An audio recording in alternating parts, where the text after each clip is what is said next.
Welcome friends, welcome to the Jack study circle. जैसा कि हम लोग क्लास 11th का डिटरमिनेंट्स एंड मैट्रिसेस चैप्टर देख रहे थे। डिटरमिनेंट्स का पार्ट हमने किया अभी सॉल्व, और इसके बाद ये एक छोटा सा वीडियो जो आपके सामने है अभी 10 से 12 मिनट का, इसमें हम मैट्रिसेस के कुछ बेसिक चीजें और कुछ इंपॉर्टेंट जिनको देखकर हमें आमतौर पे लगता है कि यार ये बहुत टफ चीज है, उस चीज को डील करेंगे। तो अगर हम स्टेट बोर्ड के हिसाब से चलें तो कुछ क्वेश्चंस हम लोग लेते हैं एक्सरसाइज नंबर 4.4, जहां से मैट्रिसेस बेसिकली स्टार्ट होता है। मैट्रिसेस और डिटरमिनेंट्स में काफी कंफ्यूजन होता है। ये इस टाइप के ब्रैकेट्स अगर हैं तो डिटरमिनेंट बोलते हैं इनको, और अगर ये ऐसे ब्रैकेट है तो इसको हम लोग मैट्रिसेस बोलते हैं। सबसे पहली चीज आपको ये ध्यान में रखनी है, डिटरमिनेंट हमेशा स्क्वायर होता है, 2 into 2 या 3 into 3 वगैरह वगैरह। मैट्रिसेस में ऐसा नहीं है। मैट्रिसेस में आपके कॉलम ज्यादा हो सकते हैं, रो ज्यादा हो सकती हैं, वगैरह वगैरह। एक सबसे पहली चीज जो हमें पढ़नी है वो है सिंगुलर और नॉन सिंगुलर किसको बोलते हैं। सिंगुलर मैट्रिक्स वो होता है जिसका जब हम आंसर निकालें तो इक्वल टू 0 आ जाए, इसको हम लोग बोलते हैं सिंगुलर मैट्रिक्स। ठीक है। फिर सेकंड चीज है, ये मैं सिर्फ इंपॉर्टेंट टर्म्स उठा रहा हूं। दूसरा होता है सिमेट्रिक। सिमेट्रिक मैट्रिक्स किसको बोलते हैं, तो ये याद रखना है जिसका A is equal to AT। What is the meaning of AT? AT मतलब ट्रांसपोज। ट्रांसपोज का मतलब भी मैं आपको बताते चलूं। जैसे मान लो ये भी एक मैट्रिक्स है, और 1 2 3 5 8 9 6 6 0 ऐसा समथिंग कुछ है आपके पास मैट्रिक्स। इसका आपको ट्रांसपोज करना है, तो ट्रांसपोज का वर्ड मीनिंग ही याद रखिए कि columns into rose and rose into columns, that's it. तो जो भी आपको रो दिख रही है आप उसको कॉलम में कन्वर्ट कर दो। ठीक है, first row first column, first second row second column, that's it. Third row third column. ठीक है, इस तरीके से एकदम सिंपल तरीके, इसको बोलते हैं ट्रांसपोज। अगर ये चीज और ये चीज इक्वल आ जाए तो उसको हम बोलते हैं सिमेट्रिक मैट्रिक्स। फिर इसी से रिलेटेड एक और है छोटा सा, skew symmetric, SKEW। Skew symmetric का मतलब क्या होता है, जब A इज इक्वल टू 80 तो है लेकिन नेगेटिव साइन के साथ, तो इसको हम लोग बोलते हैं स्क्यू सिमेट्रिक मैट्रिक्स। ये चीजें याद रखनी है आपको। सिंगुलर मतलब जब आपका आंसर 0 आ रहा हो, सिमेट्रिक मैट्रिक्स मतलब आपने सॉल्व किया, मतलब जो भी ट्रांसपोज वगैरह निकाला दोनों का आंसर आंसर निकालना, मैग्नीट्यूड। और स्क्यू सिमेट्रिक का मतलब आंसर तो आए आपका लेकिन नेगेटिव के साथ आए। तो ये दो तीन कंडीशंस हैं जो आपको याद रखनी है कि सिमेट्रिक क्या होता है, स्क्यू सिमेट्रिक क्या होता है, and what is the singular matrix, क्योंकि इनके बेस पर ही डायरेक्टली क्वेश्चंस बन जाते हैं। जैसे मैं क्वेश्चन नंबर 3 लूं, उन्होंने दिया है कि which of the following matrices are singular और नॉन सिंगुलर। सीधा सीधा क्वेश्चन दिया है कि ये सिंगुलर है या नहीं है। तो पहला टर्म है ABC, second one is PQR, और third one is 2A minus P 2B minus Q and 2C minus R। अब ध्यान रखें आप कि आपको ये देखना है कि इसको सॉल्व कैसे करें यूजिंग प्रॉपर्टीज। हमने जैसे डिटरमिनेंट्स में प्रॉपर्टीज का यूज किया था, उसी टाइप का यहाँ पर हमें थोड़ा सा यूज करना है। अब किस टाइप से करें हम लोग कि ये कुछ मिलता जुलता आ जाए। तो अब हम सबसे पहले यहाँ देखो, यहाँ प्लस P है या माइनस P है, इसको हम कुछ ना कुछ सॉल्व कर पाएंगे। तो हम क्या कर सकते हैं, तो रो 3 प्लस रो 2, अगर मैं ये ऐसे ऐड कर दूं तो पहली रो को तो कोई फर्क नहीं पड़ने वाला, ABC as it is. Second row को भी कोई फर्क नहीं पड़ेगा, लेकिन थर्ड रो में सेकंड रो ऐड करनी है, तो ये कैंसिल हो गए, 2A 2B 2C। अब आप समझ गए होंगे मैं क्या चाहता हूं। मैं रो 3 में से अगर 2 कॉमन ले लूं, डिवाइड कर दूं, मेरे पास क्या आएगा, ABC PQR ABC। Since two rows are equal, hence the answer is 0। इस तरीके से ये बहुत इंपॉर्टेंट प्रॉपर्टी पहले भी हम देख चुके हैं कि रोज अगर इक्वल आ जाए या कोई भी दो कॉलम इक्वल आ जाए तो हम लोग डायरेक्टली उसका आंसर 0 लिख पाते हैं। अब इसके अंदर एक छोटा सा ट्विस्ट एंड टर्न क्या है, अगर ये जीरो है इसका मतलब ये कौन सा मैट्रिक्स होगा, सिंगुलर मैट्रिक्स। तो हमें सिर्फ इतना ही बताना है। एक क्वेश्चन हम लोग इसी टाइप में और कर सकते हैं। क्वेश्चन है 505, नेक्स्ट क्वेश्चन ही आई थिंक 505, देन 19900 और थर्ड लाइन है 699,105। अगर ये क्वेश्चन है, अब क्या करें हम इसमें, सब कुछ तो इनवेरिएबल लग रहा है लेकिन कुछ ना कुछ ट्विस्ट एंड टर्न होगा जरूर। अगर मैं इसको इसमें ऐड कर दूं तो ये सेम लाइन बन सकती है। अभी आप देखो ध्यान से, 99 plus 1 is 100, 99 plus 6 is 105 and 0 plus 5 is 5। इस तरीके से मेरी कॉलम 2 एंड कॉलम 3 इक्वल हो जाएगी। लेकिन फर्स्ट ऑफ ऑल मुझे क्या करना है, column 2 plus column 1।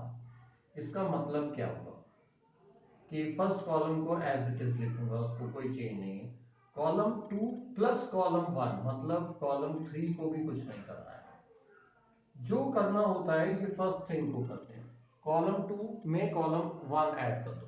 0 plus 5 is 5, 99 plus 1 is 100 and 99 plus 6 is 105। अब आप देखोगे ये दोनों कॉलम सेम है। Since column 2 is equal to column 3, hence answer is 0। और क्योंकि आंसर 0 है, it is a singular matrix. तो एकदम सिंपल, आराम से, ध्यान से हमें कॉन्सेप्ट पर ध्यान रखना है। ये देखते ही आपके दिमाग में घंटी बजेगी कि भाई हमें क्या करना चाहिए, प्लस करना चाहिए, माइनस करना चाहिए, वगैरह वगैरह। एक और क्वेश्चन लेते हैं, क्वेश्चन नंबर 4 का थर्ड पार्ट ले लेते हैं। उसने पूछा है कि k की वैल्यू बताइए if the matrix is singular. Singular पहले से गिवन है, इसका मतलब कि हमारा आंसर पहले से ही गिवन है कि भाई आंसर तो इनका 0 ही आना है। अगर आंसर 0 आना है तो हमें करना क्या है वो हम सबसे पहले देखेंगे इसका। ठीक है, अब सबसे पहले तो आप क्वेश्चन लिख लो, मैं मल्टीप्लिकेशन मेथड बता दूं। k minus 1 2 and 3, then 3 1 2 और 1 minus 2 4। ठीक है, ये क्वेश्चन है और आपको पहले से ही मालूम है क्योंकि ये सिंगुलर मैट्रिक्स है, इसका मतलब ये इक्वल टू 0 होने वाला है।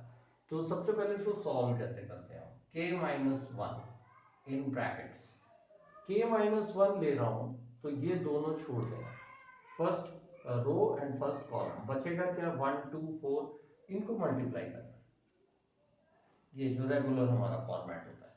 4 1 जा 4 माइनस ऐसे करके ब्रैकेट बना लो, 2 2 जा -4, क्योंकि यहाँ पे साइन का गड़बड़ हो सकता है। पहले में हमेशा पॉजिटिव लेते हैं बाहर, आगे में नेगेटिव लेना है, या जो भी साइन होगा उसका ऑपोजिट। 2 का कॉलम छोड़ दो, 2 की रो छोड़ दो, क्या बचेगा 3 2 1 4, तो 3 4 जा 12 माइनस साइन 2 1 जा 2। बड़े ही आराम से हम लोग इसको मक्खन की तरह सॉल्व होगा। थर्ड पार्ट हमें प्लस लेना होता है, ये कॉलम छोड़ दिया है, रो छोड़ दी। 3 into 2 is -6, ओके, और 1 1 जा 1। इसका मतलब क्या हुआ कि ये पूरे का आंसर हमारा कितना आना चाहिए, 0। ठीक है, अब हम इसको आराम से सॉल्व कर लेंगे। k minus 1, 4 plus 4 is 8, minus 2, 12 minus 2 is 10, plus 3, minus 6, minus 1 is minus 7। Okay, तो इसको हम सॉल्व करते हैं आराम से। 8k minus 8 minus 20 minus 21 equal to 0 and so on so forth. आप लोग सॉल्व करके आराम से इसका आंसर निकाल पाएंगे। तो इस टाइप के क्वेश्चंस हैं। स्क्यू सिमेट्रिक और सिमेट्रिक की मैं जैसे बात कर रहा था, तो क्वेश्चन नंबर 8 है इस टाइप का, फाइंड x y z और एक मैट्रिक्स दिया हुआ और उसमें बोला this is a skew symmetric matrix. अच्छा, पहले से ही गिवन है कि this is a skew symmetric matrix. पहले से जब गिवन हो तो हम लोग ट्रांसपोज निकाल के उसको नेगेटिव साइन लगा देंगे, तो वो आराम से हम लोग इसको कर पाएंगे। क्वेश्चन ऐसा है 0 minus 5y x then y0 z 3/2 minus √2 and 0। ठीक है, ये देखने में थोड़ा सा अजीबोगरीब लगेगा आपको। अब हमें क्या करना है, बेसिकली हमें सबसे पहले तो इसका AT निकाल देना है। ठीक है ना, उसने बोला है कि दोनों इक्वल होने चाहिए, मतलब ये पहले से गिवन है कि it is a skew symmetric. तो मैं इसका सबसे पहले AT निकालता हूं। This is given as A, तो मैंने निकाल दिया इसका AT। और ये याद रखना है आपको, A is equal to minus AT होता है। ठीक है, तो मैं AT निकाल के इसको नेगेटिव साइन भी लगा दूंगा तो इक्वेट कर पाऊंगा। कैसे लगाऊंगा, 0 5i x 0 5i and x y0 z, ठीक है, 3/2 माइनस √2 और 0। अब ये नेगेटिव साइन अंदर ले जाऊंगा और इसको आराम से इक्वेट कर लूंगा। अब देखो, आप 5i किसके इक्वल हो रहा है, माइनस y के। इसका मतलब y की वैल्यू कितनी होगी, -5। एकदम सिंपल, डायरेक्ट इक्वेट करना है। x की वैल्यू अब आपको देखते ही पता लग जाएगी, -3/2, 3/2 विद नेगेटिव साइन। y की वैल्यू -5i। ओके, मैं पहले निकाल चुका हूं। z की वैल्यू देखो, z इज इक्वल टू √2। कैसे, माइनस माइनस प्लस और √2, और I think all values are over, या तो इस तरीके से हमें ये वैल्यूज निकालनी है। तो एकदम सिंपल, सिर्फ कंडीशन याद रहेगी अगर आपको, तो आराम से आप कर पाएंगे। A is equal to AT होता है तो symmetric matrix, A is equal to minus AT होता है तो स्क्यू सिमेट्रिक। ठीक है, इस तरीके के ये क्वेश्चंस हैं। इनकी इसके बाद की जो एक्सरसाइज है उसमें सब ये आपको सॉल्व करने हैं कि किस तरीके से मैट्रिक्स के अंदर से वैल्यूज निकालनी है, प्लस माइनस वगैरह करके। इसमें एक सबसे इंपॉर्टेंट पार्ट है जो हम लोग नेक्स्ट वीडियो में करेंगे, and that was a multiplication part. लेकिन एक पार्ट हमें थोड़ा सा करने की जरूरत है। अगर हमें इक्वेशन दी हुई है सॉल्व करने को, तब हम क्या कर सकते हैं। इक्वेशन दी हो तो एकदम सिंपल ध्यान में रखना है आपको, जैसे हम लोग रेगुलर नंबर्स में करते हैं। सिर्फ एक हिंट देके मैं आगे बढ़ जाऊंगा। 3x minus y is equal to, matrix given है मुझे, 1 माइनस 1 माइनस 1 1। ठीक है, इसको एज इट इज समझूंगा कि ये कोई नंबर ही है। ओके, सेकंड है x माइनस 3y, इसका भी एक मैट्रिक्स दिया हुआ है मुझे, 0 minus 1 and 0 minus, as it is जो भी दिया है। हमें फाइंड करनी है the value of x and y। अब देखो, इसको देखकर ही आपके दिमाग में घंटी बजनी चाहिए कि इसको एलिमिनेशन मेथड से हम लोग आराम से कर सकते हैं, जो हमारा रेगुलर मेथड है।